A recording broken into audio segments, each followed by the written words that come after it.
Welcome to the 7th chapter of the Falling for Truth series, a chapter that discusses the dreamlike or illusionary quality of reality. Chapter 7. What's real? Illusion busting. The external world is nothing but a concept present in my mind. If my mind ceased to exist, so far as I know, the concept which I call the world would also cease to exist. Evelyn Underhill. A story comes from the excellent book, The Holographic Universe by Michael Talbot.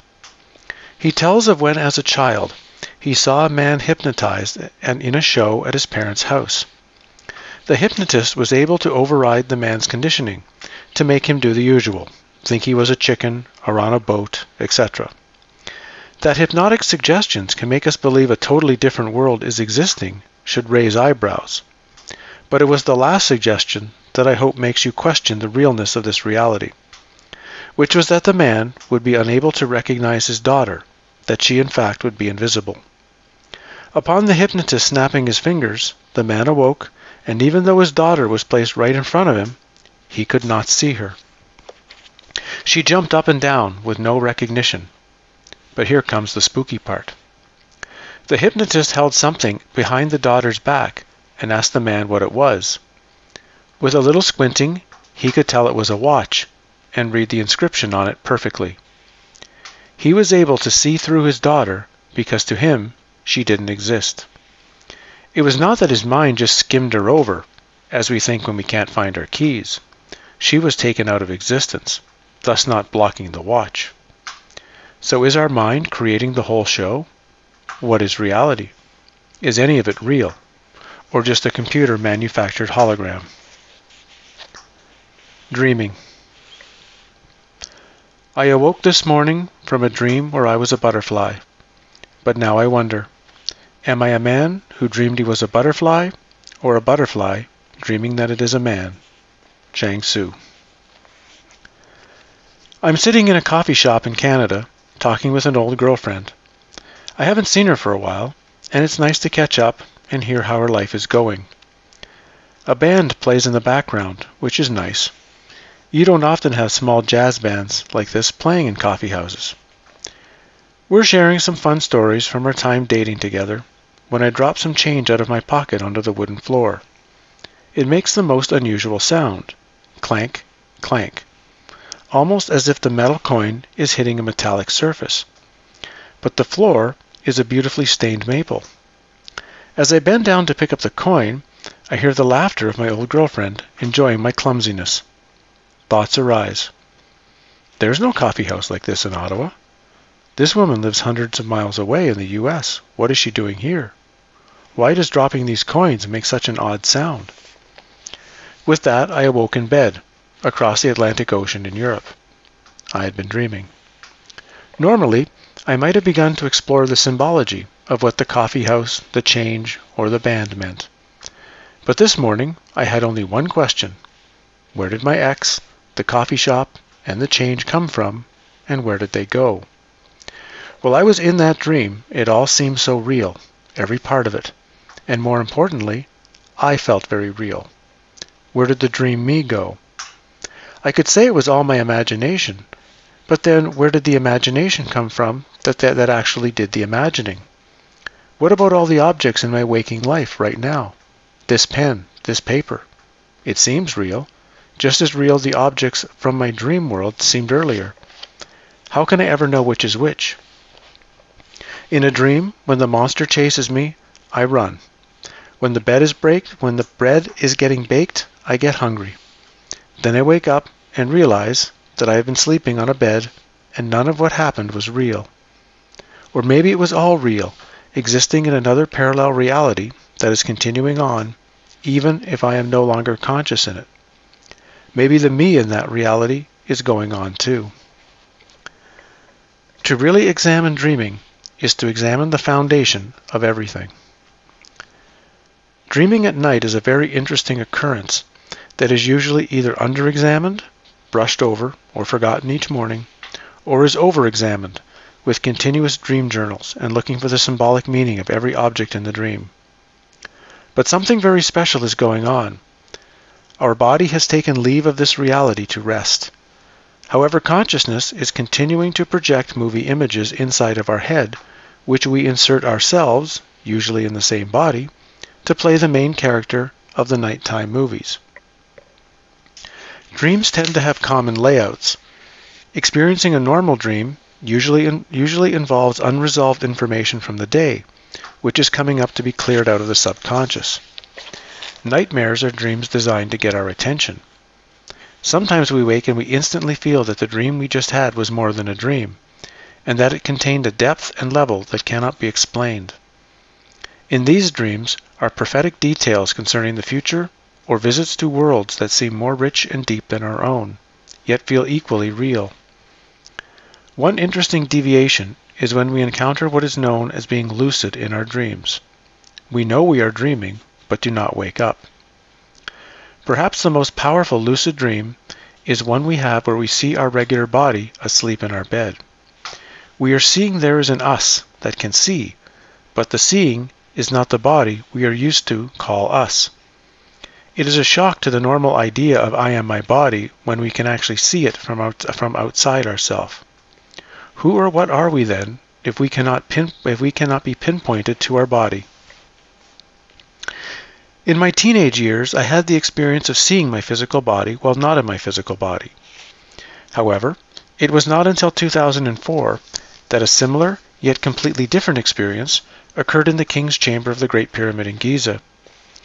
Egyptian pyramids were built specifically to facilitate death, the death of the ego, and they assisted in that by breaking the bubble, causing a tear in the usually static thing called reality. I was seeing from the eyes of Howdy McCoskey the form crawling into the chamber, yet I could at the same time also see from the eyes of a formless something already in the chamber, seeing Howdy McCoskey enter the chamber. I can close my eyes and do it now.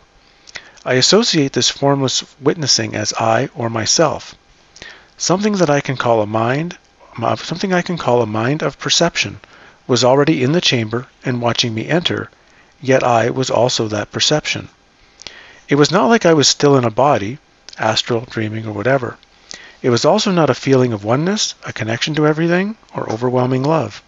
I have had those experiences, so I know what they are like. What was strange about the experience was that when watching Howdy McCoskey enter the chamber, the thing doing the watching felt just as I normally feel. Or it felt just as I normally feel I am, but only without any sort of form or container. There was only a very vague presence as me, as I normally think of myself. But there was a clear understanding that I was watching the entrance. This is very hard to explain. The very thing I had always thought of as me was not in any way locked into the body thing. If I as perception have no form body and can see Howdy McCoskey, the body-mind, while at the same time be inside the body of Howdy and look into the room from that body where the viewing perception of it is, then what exactly am I? Why have I always been trained to think that me is inside of a form somewhere? Dreaming is the not doing of sleep, and is used to find answers, powers, and healing if we can keep our awareness. Rules change in dreaming. It is a mirror opposite of our normal world. Generally, things we focus on in our daily lives are what show up within our dreams. But when working with dreaming, in time the things that are in our dreams will show up in our daily life. And dreams in our daily life are links to what Castaneda called the separate reality, a much deeper mirror world. The most personal of those dreams coming to us are called omens, messages from a force outside of the cave trying to reach our attention within. The better our intuition, the better we catch these messages. But they are a form of dreaming, and as such, when we are awake, we need to operate as if we are in an alternate reality to apprehend them totally. Because dreaming, awake or asleep, takes place in a sphere that is not normal reality. It appears as if nothing has happened. That is because there is often no memory of anything having taken place. What will remain, however, is a feeling which is beyond the rational mind. That is the only way to know upon waking if dreaming has occurred or not, the remaining feeling. All that we can see is a dream within a dream. Edgar Allan Poe. The world is a passing dream, which the sleeper is convinced is real, until unexpectedly the dawn of death frees him from this fantasy. Rumi. So you're not sure reality is real? Liv asks. In the way you're asking it, no. I have perception of this, but it's quite simply has the element of a dream to it. That does not mean I or anyone else should ignore it. To do so is at anyone's peril. To call it a dream is a metaphor, just a pointer, not how things really are. But for sure I can say it is not as solid as I always believed. Why do I get the feeling I might not like hearing about this? I'm not going to tell you ghost stories, though I have had odd encounters there too. But I can share a few experiences during my practice of testing reality. I like my world being somewhat in place. Are you sure I really want to hear this? You know you do, I smile. No matter how often humans say they don't, at some level, everyone is curious about the workings of the world around them. Yeah, okay, let's hear it. Early in the morning, during the summer of 2004, thanks to my overactive bladder, I got up early in the night with the need to urinate. I went to the bathroom. Standing, I took a moment to glance around in my half-awake state and look towards the tank of the toilet. Normally there are various spray bottles and containers lined up on top. Yet in my half-awake state, I saw a floating IPC barcode, ghost-like, hovering above the toilet, yet in front of the wall.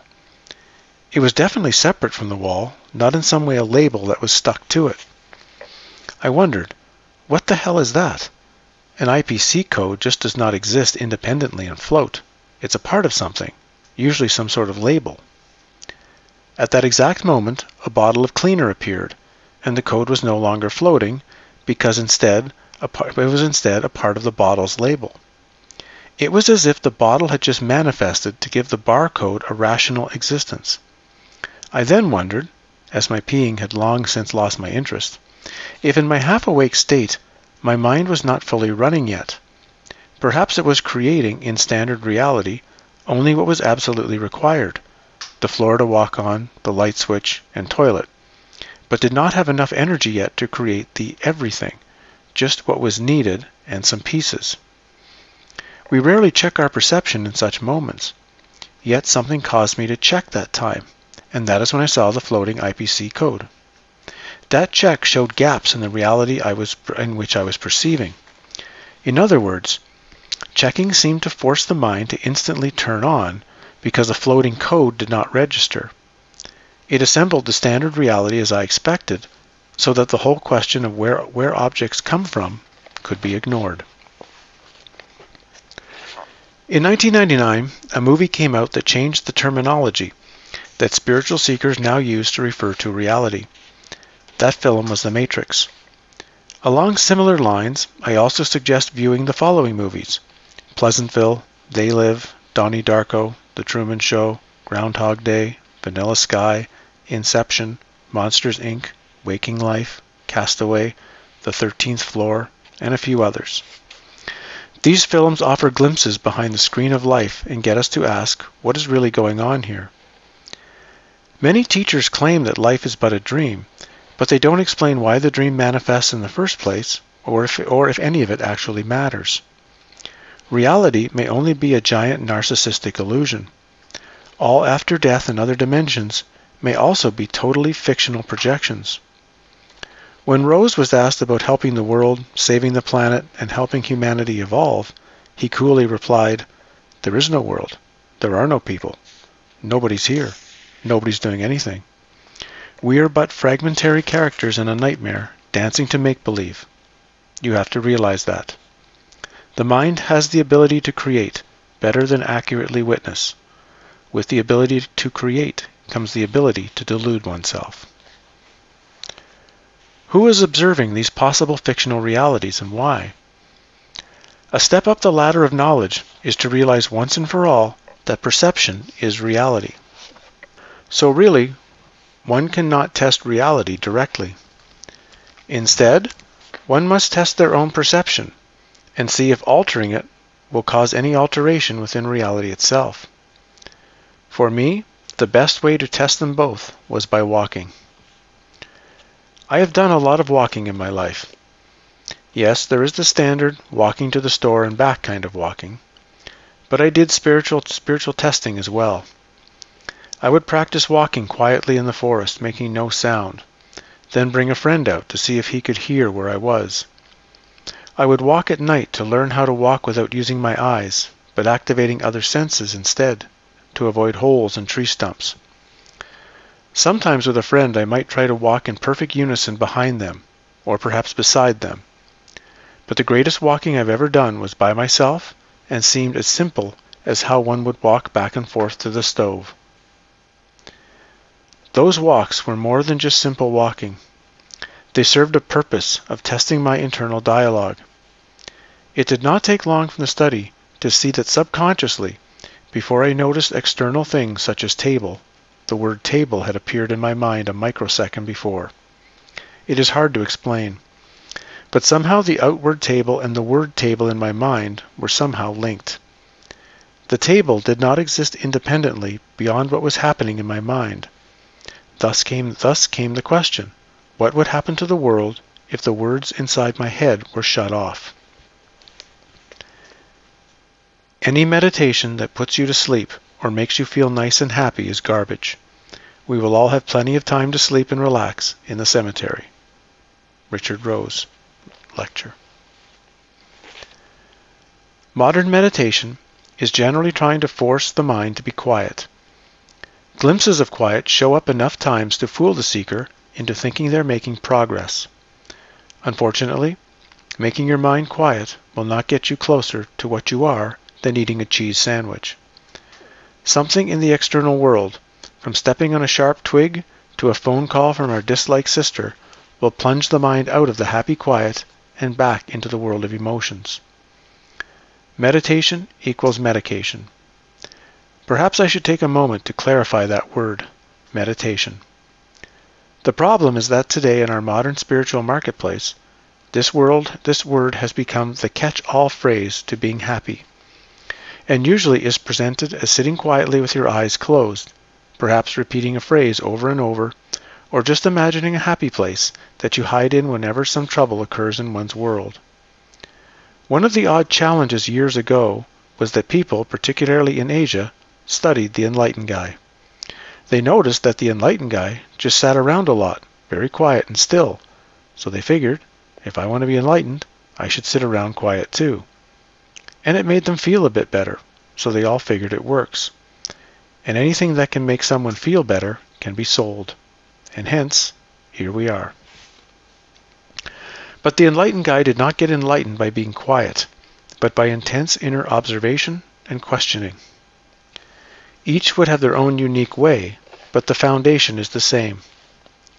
This is what meditation is meant to be, a means of driving our perception into ourselves to observe the very thing that perceives, to find anything possibly true in a perception, thought, feeling, or that which feels. Granted, most today who say they are doing such an activity really aren't. Simply finding another distraction from it, at least attempting to examine a thought as to its origin and meaning, is far better than hoping to avoid the whole process altogether.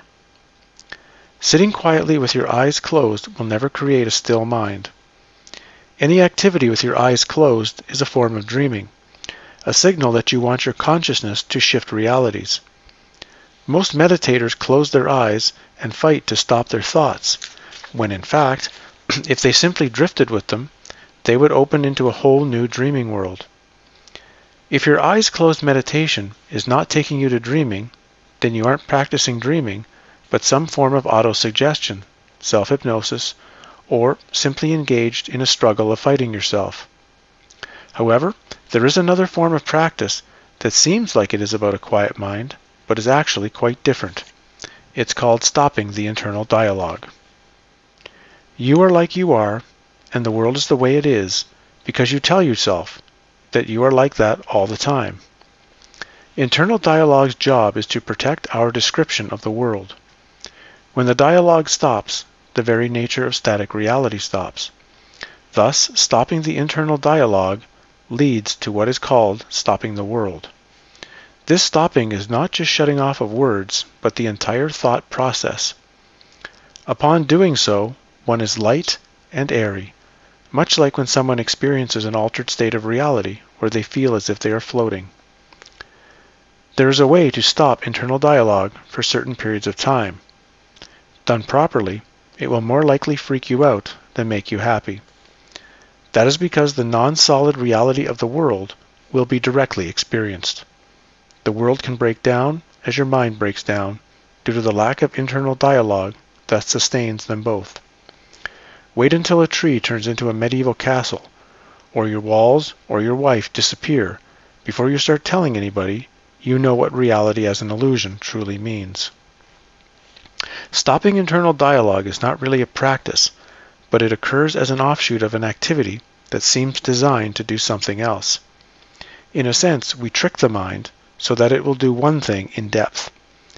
Any activity that diverts attention from the normal circular thought into intense concentration can be used, such as fishing, bird watching, sports, or gazing.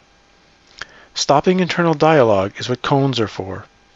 Cones take the mind to a place where it cannot cope, and thus it merely blanks out and goes silent. That is why you cannot force silence. In fact, you must do the opposite. Flood your mind so much that it checks out in some way. Once that blanking out happens, mind has trouble reassembling. And like an overloaded electrical circuit, it shorts out for a while. During this blackout, a deeper glimpse of reality is witnessed. My best meditations and observational inspection came when I was walking or working. When I was sitting down, I usually just fell asleep. Richard Rose. The first key for my walking was to have no final destination. I was going to walk until I felt like turning around. One key element was to keep a constant rhythm at a slightly different speed than I normally would walk in other circumstances. Usually for me, that was slower. Castaneda suggested to hold one's hands in specific ways, but that never seemed too important in my tests. It can be done with someone else if no talking takes place. If I wanted to talk, I stopped and conversed, then resumed my silent walking. The second part was the stair. My attention had to be kept directly in front of me, but not at my feet. I could turn my head, of course, but kept that gaze straight ahead of me as I did. While doing this, the trick was to perceive a full 180 degrees, i.e., notice everything to my sides as in front of me, but not focus on anything in particular. See it all equally. Mind normally wanted to focus on just a few objects in its field of vision. Then, set a word internally at each object it sees. Birch tree, pine tree, mound, dirt path. Try it now. Look around wherever you are. Watch how quickly the mind has labeled everything with a word. Apple, table, salt, pen, and then the overall box of living room. It goes so fast that we usually miss it, but it's there. Mind does not see or label every object in the forest, or even in a small room. It just categorizes a few main objects and then sort of fills in the rest of what it expects should be there. Really. There have been psychology tests done that have found this. By staring at 180 degrees with intense focus, we are seeing so many objects at once that the mind cannot keep up its naming of everything in our field of perception. Doing so will leave no energy for internal dialogue. Keep the breath calm and steady. Stay alert for sounds as well. It will likely take you many walks to attain this, perhaps months. I did this day after day, though it appeared nothing was really taking place. Then one day, my mind just shut off. I cannot describe it any other way. The mind was actually blank of all words, all naming attempts, and all thought. Yet perception was ultra-sharp. And that is when things started to get weird. As each new walk shuts off the mind, I would experience such events as the ground flowing, while the river alongside it was still. A man walking about 100 yards in front of me would disappear. I could see everything beyond him, then reappear, which blocked the trees which I had just seen clearly. This all matched the hypnosis story earlier in the chapter. It was not a hallucination ultimately, due to the fact that I could see perfectly what was beyond him when he was gone. It got to the point at times where objects would change from one thing to another, or become transparent, and others would become droopy, like a Salvador Dali painting. The belief that the world was solid no longer stood a chance after that period. That was precisely when the words, "the world is an illusion," went from a concept in a book to a personal understanding. The second way I had for testing reality was through the practice of gazing. Simplified, it is sitting still and staring at an object while letting your internal dialogue shut off. I have listed how to properly gaze in the appendix of the dream exercises.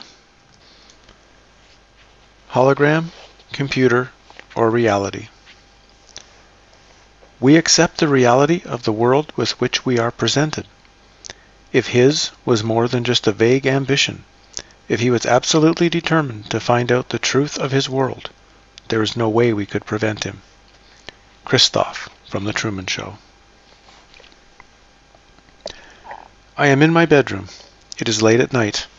I have made it pitch black. The windows are covered, the door is sealed over so that no light can enter.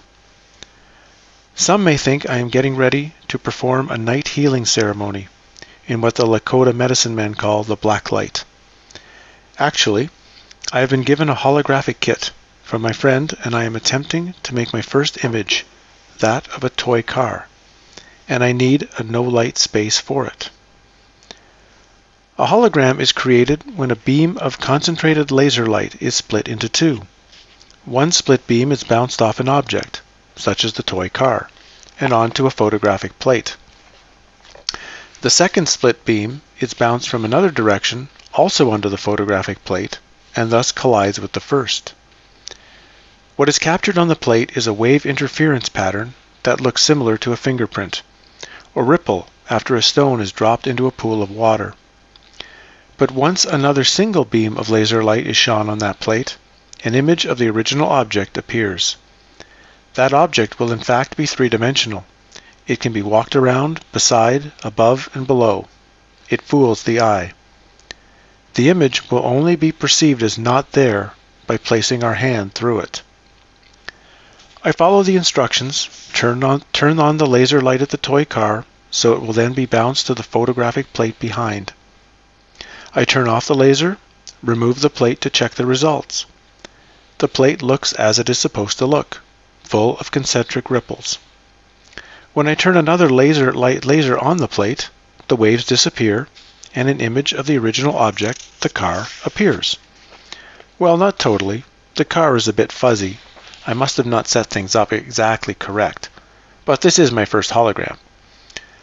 Then, as I looked at it more closely, I got a bit shocked. What the hell? Our universe is created and held together by two wave flows, one from heaven and the other from our soul. Emanuel Swedenborg. Michael Talbot's book, The Holographic Universe, does a good job of detailing how holograms can explain what mystics and shamans have said for thousands of years. An examination of how a hologram is made and stored could be explaining the human body, brain, and manifested universe. These were the radical beliefs of two unique scientific pioneers of the 20th century, Carl Pribram and David Boehm. Our reality is holographic. One of the most mystifying things for centuries is the concept that there is only one, complete and whole at all times. Yet around us, we experience many. But take any holographic plate, say of a person, and cut the plate in two. When you turn the laser on each half of the broken plate, you will not have a top half and a bottom half, but instead get two smaller, although a bit fuzzier, original complete images of that entire person. Split the plates again, and you will have four smaller complete images. No matter how many times the holographic plate is split, the wholeness of the image is maintained. Each tiny section of the holographic plate contains information to make the whole. That is what's so amazing about them. It looks like we are seeing a part, but the whole is contained in it. Note, this feature is only common to holographic plates where the image cannot be seen with the naked eye, but needs a laser shone on it. With the more common forms, such as the image on a credit card, to cut the original image, we'll just cut the hologram in two. This may explain what occurs in the Chinese system of acupuncture and reflexology, where the acupuncturist can access various organs of the body by pressing points or putting needles on other areas. The acupuncturist can work on the kidney from the foot or the ear. If the body is more like a hologram than solid matter, then every part must contain the whole. Just a few specific areas make the overall access easier. A hologram can also explain how it is possible for the body to contain so much. That is what my discovery on the plate of the toy car was. When I shifted my head, so too the image on the plate shifted. The room to the left was there, the room to the right was there, and if I turned carefully, what was behind the plate was also there on the plate. The entire room, and in fact me in the room, was on that small plate. 1 square inch of holographic film can store the same information as 50 complete Bibles, a massive amount of information for the space. Hungarian physicist John von Neumann calculated that the brain stores 280, 3, 6, 9, 12, 15, and 18 zeros after bits of information over an average human lifetime.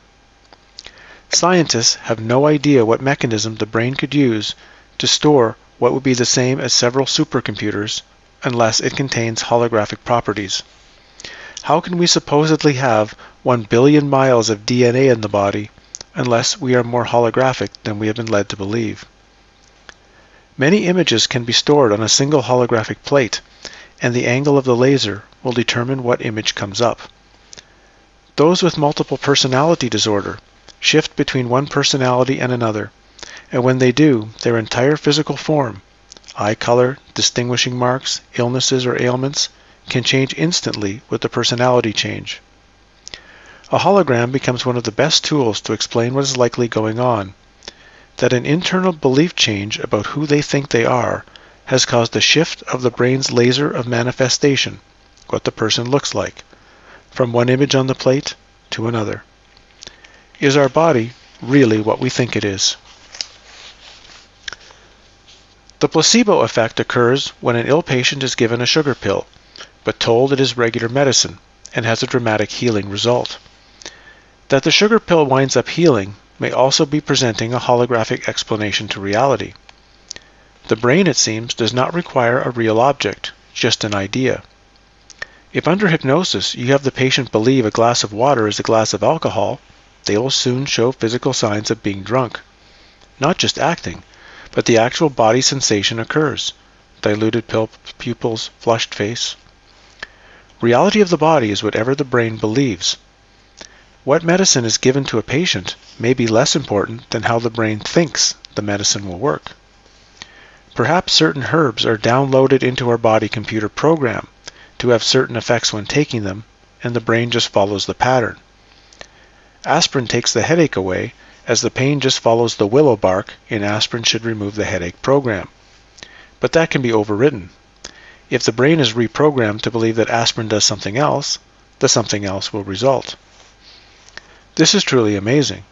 It means reality is just what the brain thinks it is, and as such, reality is alterable and changeable as often as the brain or belief can change. Pribram saw the brain as a hologram and wrote, "Our brains mathematically construct objective reality by interpreting frequencies that are ultimately projections from another dimension, a deeper order of existence that is beyond both space and time.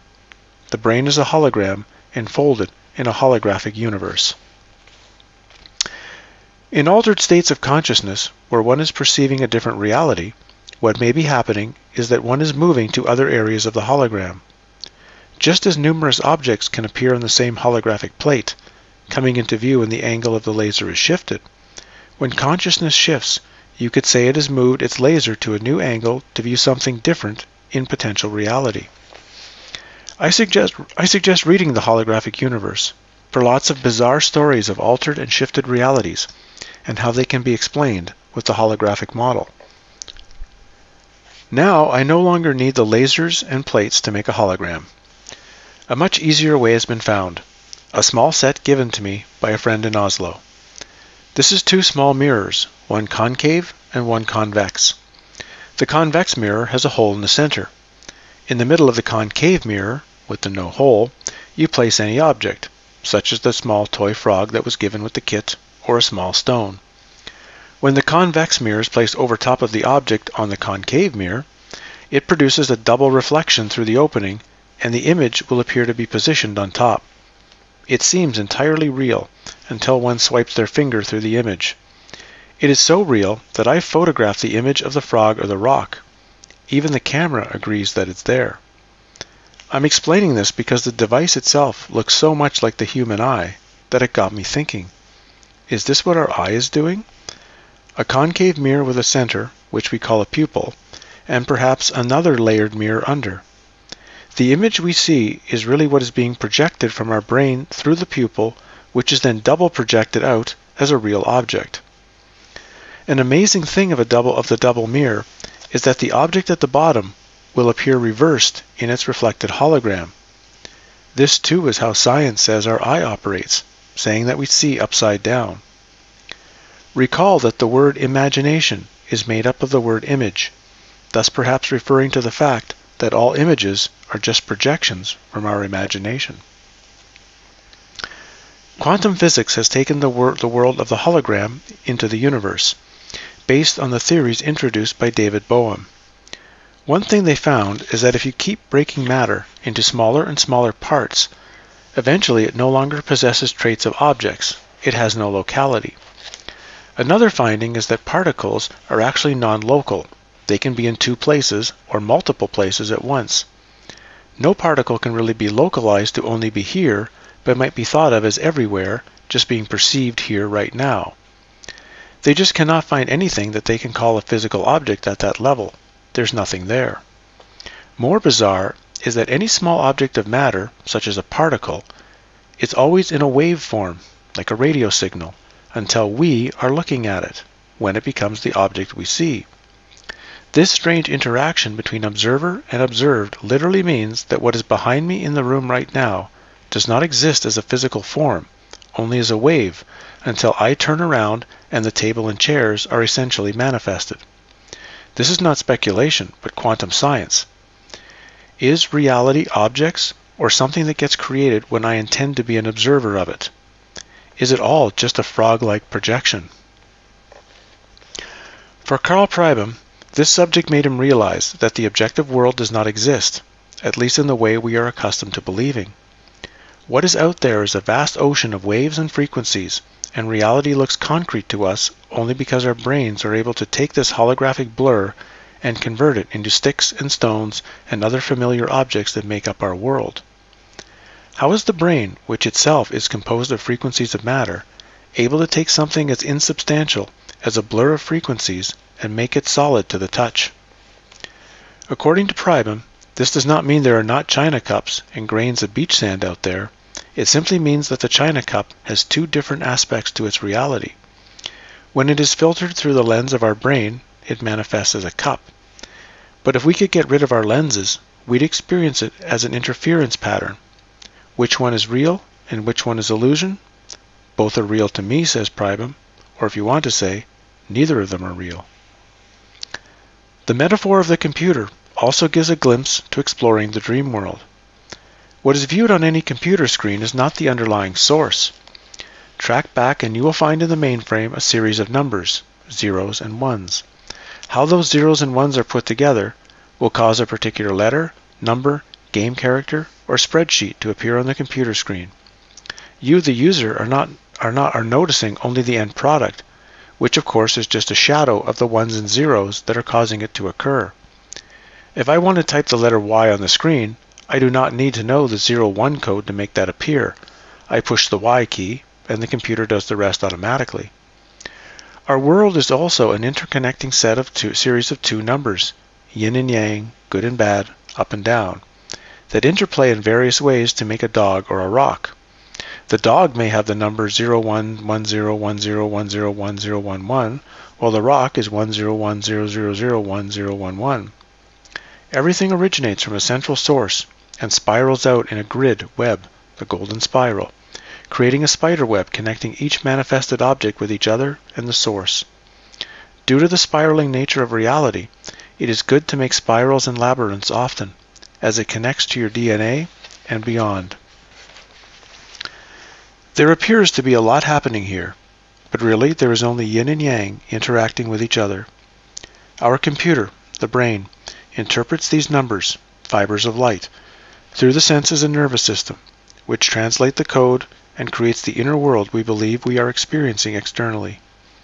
If a new program, new set of numbers, could be downloaded into the system, we would interpret reality differently.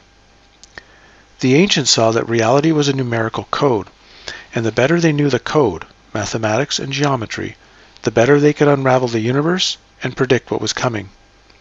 You might say that the ancient geometers, of whom Pythagoras was a descendant, were the first computer programmers, and more so, deprogrammers. This was later channeled into sound and music, and through this understanding of the computer-like nature of reality, that the use of sound became a primary tool for healing the body. The better they knew the code, the better they could predict what was coming, and perhaps alter the code to alter reality. This is still in the theater work, but if done with the idea of helping a tribe or a village to avoid a major problem coming to them, it is of great value, as opposed to an individual trying to use it egotistically to win the lottery for themselves. Observing the dream. Well, what if there is no tomorrow? There wasn't one today. Hello? Phil Connors, Groundhog Day. This chapter asks you to test reality. Reality is taken for granted. If I bump into a table, my knee will get a bruise. The belief around it proves my knee and the table are very real. But given the examination of holograms, dreams, and computers, such an experience does not prove that reality is set up as we think. The world can very well be just a projection that we've learned how to create. We may be constantly tricking ourselves with visualizations and projections. Unless we understand how our mind really works, as well as its ability to create delusion, we will not see our distortions which keep us asleep. We only do that by inverting our awareness to deeper and deeper vantage points, in order to see the thing that is currently doing the perceiving. We test the realness of reality so that we test the realness of ourselves. Just because my knee bruises does not prove that it's real. Is the bruised knee of a video game character a real bruised knee? Or is it just a series of numbers in a holographic computer mainframe that appears on the screen the image of a character with an injured knee? What is your favorite movie for spiritual stuff? Well, there are some good ones I mentioned, like Donnie Darko and Pleasantville. However, if I had to pick one for teaching, I would have to say Groundhog Day with Bill Murray. The one where he lives his life over and over? Yeah. Without even knowing it, the film sets out a path of awakening pretty well. All the mess, confusion, attempted manipulation of reality, and even the suicidal depression Phil Connors encounters are all real parts of the path, even if most people don't want to believe it. Along with being very funny and well acted, it does present a ton of aspects related to spiritual seeking. It's a movie I can use for hours in discussion. Hey, Liv, do you really want to freak out a bit? What are you going to do? Just tell you my favorite part of Groundhog Day, the time loops, living one's day over and over again. Do you believe that you are one of a kind? That there's only one of you? That this day can never be repeated? That sort of thing? Well, duh. She looks at me for a while, ponders some things. Are you saying I have a double or something? Some traditions talk about that. A look-alike or doppelganger? Castaneda, I think, called it our parallel being. A person on earth who looks and acts like us, but in many ways the opposite of us. If we are rich, they're poor. If we're single, they're married. Supposedly there is great power gained if you can find and interact with this being. I came close once. But that is another odd story, and not where I was going with you. Have you ever thought that this is not the only Earth there is? I don't mean other planets as in globes with some form of life on them. I mean other similar Earths just like this place, with similar versions of you and Anders in this house. In some of them you're married, in some divorced, in some you've never met, and in some you're even dead. Dead? Okay, here's the story. It's May 5, 1999, and I'm walking by the Kensington Community Centre in Vancouver, heading back home from picking up my mail. I needed to be out in the fresh air. The previous night, I was out on a bachelor auction date. The auction, run to support breast cancer research, had 200 women in the audience bidding on 25 guys. All the dates had taken place the previous evening at a local restaurant. The woman who bought me turned out to be a drunk. At 39 years old, the only thing she had to discuss the entire evening was how drunk she'd been and what strange houses she'd wound up waking up in. In fact, seeing her behavior finally got me to stop my own drinking. But that is a minor part to the whole story. While walking along the street, I was reviewing the previous evening in my mind, as we all sometimes do. I recalled a question she asked me. Why did you get involved in all this spiritual stuff anyway? Seems like a waste of time. Last night I didn't respond. Today, walking on the sidewalk, I did. My internal response was, because if I didn't, I would be dead now. I froze on the sidewalk. The scene of downtown Vancouver began to shift. I was now looking at the scene of a car accident. A large 18-wheeler truck was crashed in the middle of a 2-lane highway. Another car had its side crumpled in. There was a brown-haired woman behind the wheel, and she did not look good. A man, likely the driver of the truck, was very shaken as he was looking at her, probably wondering, as I was, if she was still alive. Then I noticed there was another car in the ditch, overturned and smoking. I sort of drifted over to the car and looked into the driver's window to see how this driver was doing. The driver was obviously dead, and that driver was me. I knew instantly in that moment that I was not looking at a metaphor, a message, or symbol. At 1 p.m., May 5, 1999, I died somewhere, in some universe, in some reality, and my body knew it. It was then that the many stories I had read about parallel realities and time loops became possible. There were obviously other me's, and at least one of them had died right then. Perhaps it was a parallel me that died. Perhaps it was my death from a previous loop through that I remembered. At the time, the specifics of which scenario were truer were not that important. Later, I managed through Journey to find out exactly where this happened. I have always wondered about the brown-haired woman in the car. I do not know if she lived or died in that other reality. And of course, I wonder if, like me, she also had an experience on May 5 in this reality. Looping and parallel realities. Phil? Hey, Phil? Phil Connors! Phil Connors, I thought that was you. Now, hey, don't say you don't remember me, because I sure as heckfire remember you. Ned Ryerson, Groundhog Day. What's outside of Pleasantville? I don't understand. Outside of Pleasantville. What's at the end of Main Street? Oh, Mary Sue, you should know the answer to that. The end of Main Street is just the beginning again. Pleasantville. They go past, go round the block, and they come back. They just go round and round. The Truman Show. Some of the aforementioned movies, Groundhog Day, Pleasantville, and The Truman Show, along with the novel Replay by Ken Grimwood, present that reality is a looping rerun of the past. In Groundhog Day, Phil Connors, Bill Murray, is forced to live the same day over and over. What makes it such a powerful movie is that it reveals that the process of waking up to a deeper reality is not as smooth or full of joy as one might think.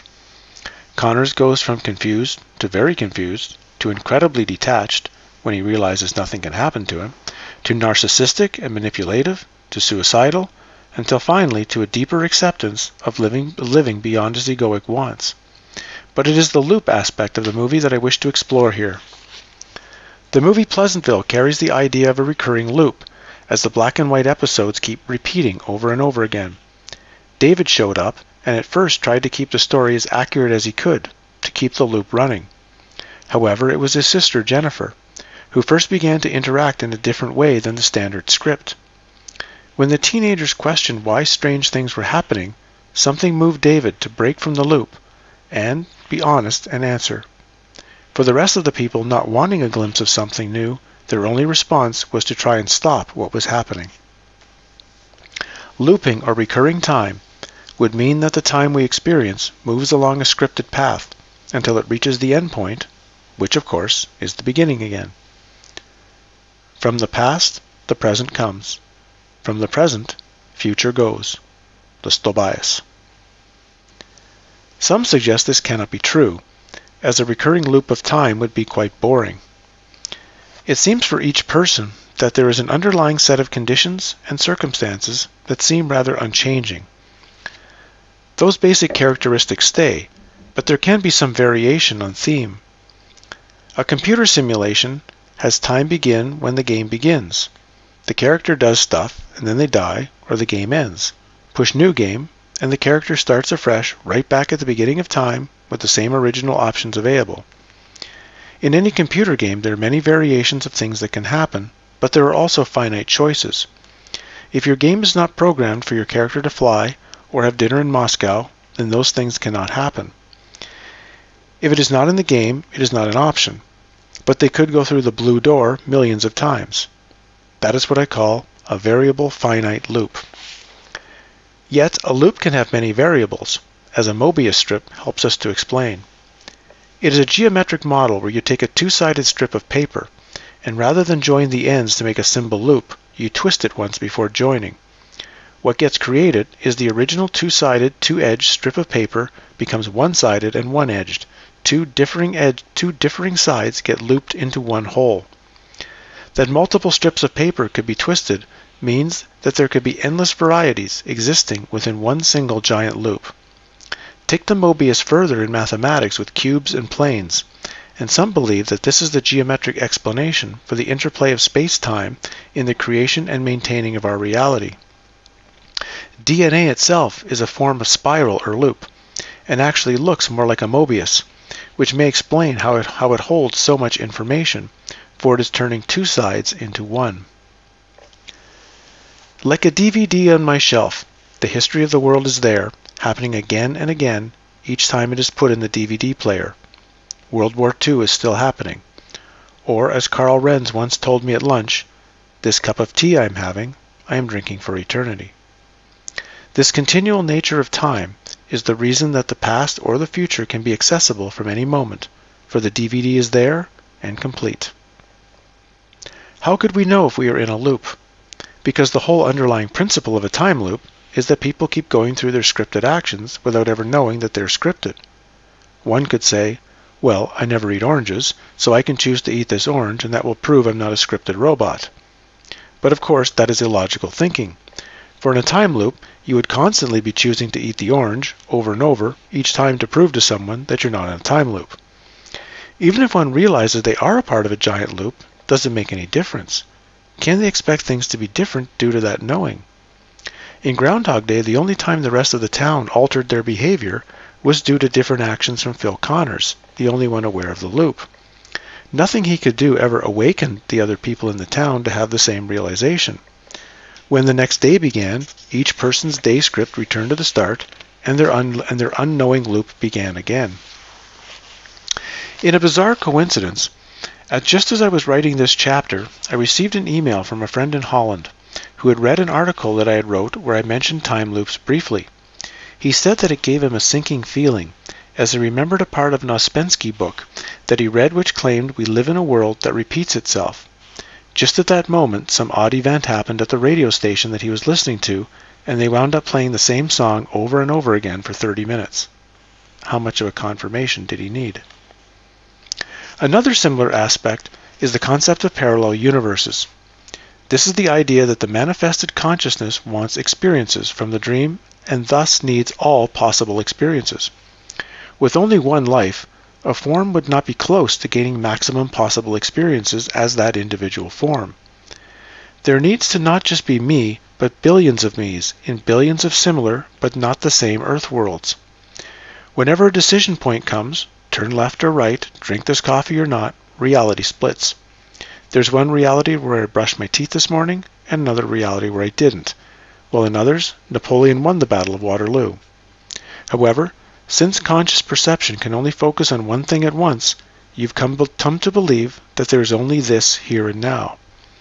That there are parallel realities is mind-blowing enough, but even more so is the fact that these millions of seemingly separate realities may in fact be intermingling with each other, known as bleeding. There are thousands of accounts out there, and the following is one of them. A man became disappointed to find out that his favorite hardware store was closing. The entire block the store was on was being torn down to make way for a new parking lot. He went to the farewell party where the old customers came in for one last look around the shop and pick up the last of the tools that the owner did not want to take after closing. The man sort of stayed away from that part of town, no longer enjoying seeing the parking lot where his favorite store used to be. 4 or 5 years later, he needed a tool for some work he was doing around the house, when he mentioned to his wife how disappointed he was that his old favorite store was no longer there. "What do you mean?" she asked. The man reminded his obviously confused wife about his store being torn down 5 years ago and him having to shop in other places. "What do you mean? I drove past there yesterday. There's no parking lot." Now somewhat upset at the impasse that was happening, the man, to prove a point, drove with his wife to show her the parking lot. Of course, as you can guess, the store and the entire block was there. He went in. The same owner was still there. The man asked the owner, "Didn't all this get torn down 5 years ago to build a parking lot?" "What? No, nothing like that ever happened. Remember they talked about it that one time but then decided against it? You should know that. You were in last week to buy a new crosscut saw." The man, of course, when looking at his home later, found no crosscut saw. He was very confused. He was sure he had not hallucinated or dreamed the experience of the store closing. As he began to research, he found hundreds of others with similar strange stories. He began to speculate that somewhere along the way, two realities merged. He moved from a reality where the store was torn down to a reality where the store never was. Of course, he began to wonder, well, what else is now different in his world than was before? Why should we think that this reality is the only reality, and this self is our only self? My good friend Dave had a similar story of stopping at a restaurant along the highway one night, with the cheapest prices and friendliest service he'd ever experienced from an older German couple. He recalled that the entire thing was odd, and how he was the only one in what he called the best restaurant deal ever. The next time along this highway, he again stopped to eat there. But now the place was closed, and looked like it had been abandoned for decades. So when did he actually stop at the cafe for dinner? The year he drove home, or 20 years in the past? I know the idea that we may be living in a reality of looping time, or one where there are parallel universes, is hard for the normal mind to fathom, but there are many clues for this to be the case. Even when people use the words fate, destiny, or déjà vu, they are describing a tapping into the future moment that must have in some sort be a solid possibility to be accessed. It could be the transfer of information from a closely parallel reality where a similar but not identical event has occurred, as happened in my view of the car crash. But like the appearance of David in Pleasantville, tech support guy in Vanilla Sky, or Sylvia in the Truman Show, shows guidance is available and can come unexpectedly, to lift the needle up off the looping record and get a glimpse of reality as it actually is. This takes us back to Rose, who claimed that we are all robots, and there is not much we can do except use some of the free energy we have available to go looking for who or what programmed us. Groundhog Day so intrigued me because the first book I read the day after I came out of the canyon was Ken Grimwood's Replay. The movie was based on that book, except in the novel, the character is repeating an entire 25-year section of his life and not just a single day. Well written and very philosophic, it has some interesting ideas in it about awakening. Read the novel to look into this stuff. So how does knowing any of this help me? Well, you don't know it. You've simply heard some crazy stories from your crazy friend. Even if you believe me somewhat, it's still only a possibility in your world. You can't know something like this unless you know it. Unless you have had experiences yourself where standard reality no longer behaves in the accustomed way, it's all just an idea. Of course, one part of this work is just to know the truth of things. If reality is solid? Is it a mirage or a dream or whatnot? In my case, once I got that bit of understanding, I could become far more confused at times. During other times, though, I felt far more at ease. Like anything, there's a give and take for a long while with information of this nature. It took years to even start to understand Castaneda's tonal and nagual message. It means that reality is far more creative than we think. So like, we can control it? We can make it do what we want? Kind of. The problem is one side of the equation that generally halts seekers even when they see the world as dreamlike. They miss a key element of what that means about themselves. It is the most important part of what life is a dream means. And that is? The best I've ever heard say it was a guy named Gary Harmon. If you accept that all of this is an illusion without including yourself, you have made the classic spiritual mistake. Thank you for listening to the chapter on illusion. I'll be back with the next chapter on betweenness soon.